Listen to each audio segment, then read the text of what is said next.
My name's Jim Millard. I'm a local councillor for Hampton Wick Ward and I'm the lead member for housing for Richmond Council and the vice chair of the Adult Social Services Health and Housing Committee here.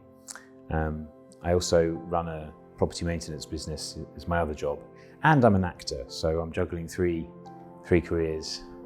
So when I initially had COVID, it was a fairly mild experience of the illness.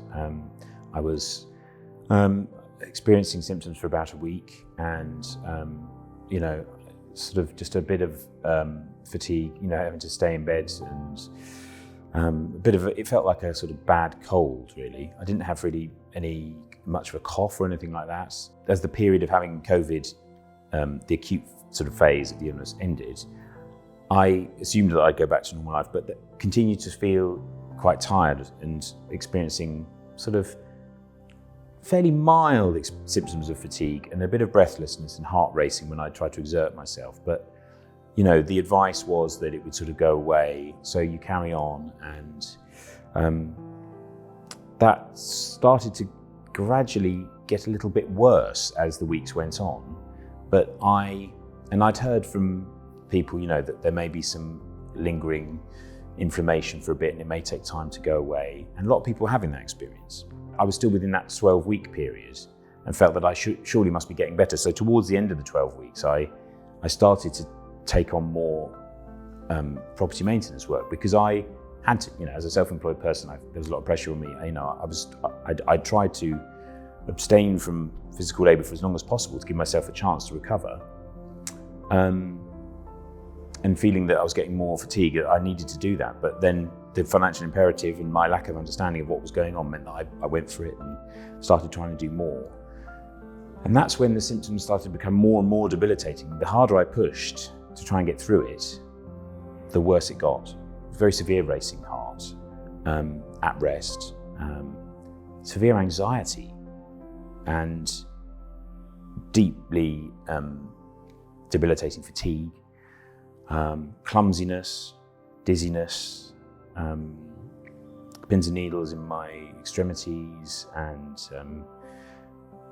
fatigue's the number one thing, I think, and a sense of all the energy being sucked out of your body, particularly your limbs, just very heavy limbs, very, very weak, feeling very weak, just weakened. It's very different from, I didn't understand what fatigue was and how different it feels to just being extremely tired.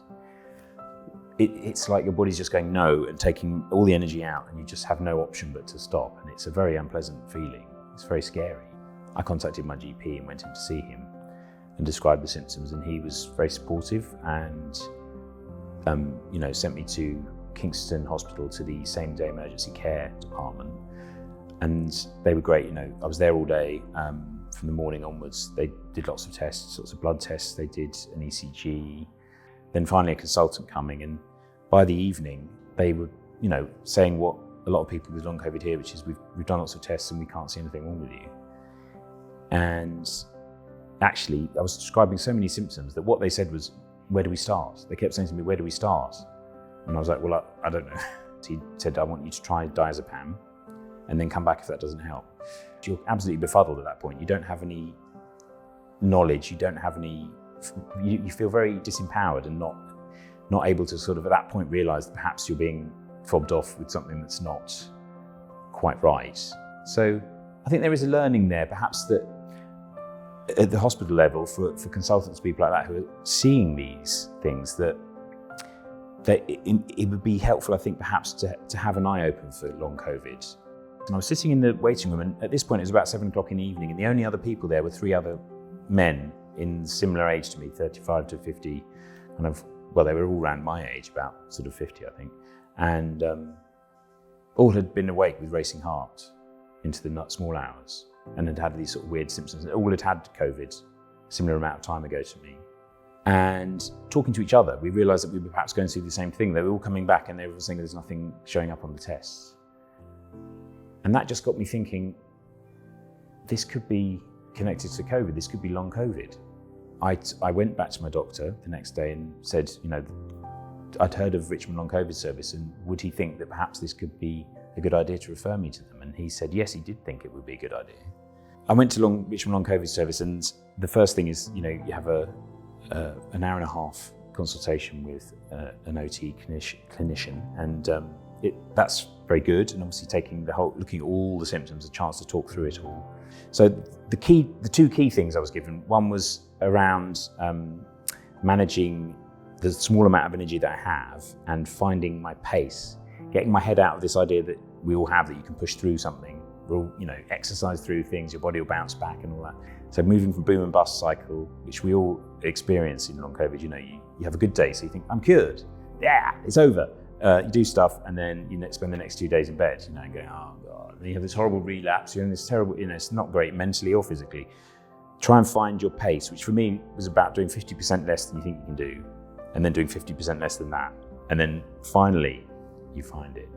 If I didn't have long COVID, I think I'd be in a very healthy position now, because I'm doing a lot of mindfulness, a lot of good deep breathing. I've learned how to slow my heart rate down through breathing, and cold showers, things like that. All these things that activate the vagus nerve, improve vagal tone. Those are all very helpful, and combined, those are good things about managing it. There's a really important role for these sort of services that help us to understand what we can and can't do, and how to manage what's going on. Even though we don't have all the clinical answers about causation, we can manage the experience as we heal, and I think it really improves the speed at which people recover. I also think, the peer support side of it is really, really powerful. We have, a weekly online meeting every Friday with 6 of us to talk to other people on a regular basis who are going through what you're going through. So obviously, I'd rather I hadn't got long COVID, but we have to let that go. And I think look at the bigger picture, and there are a lot of learnings from it that I think are quite valuable, because they're really important things. That Western modern life gets us into the worst position for our health. And I've learned a lot that I hope to use in the rest of my life.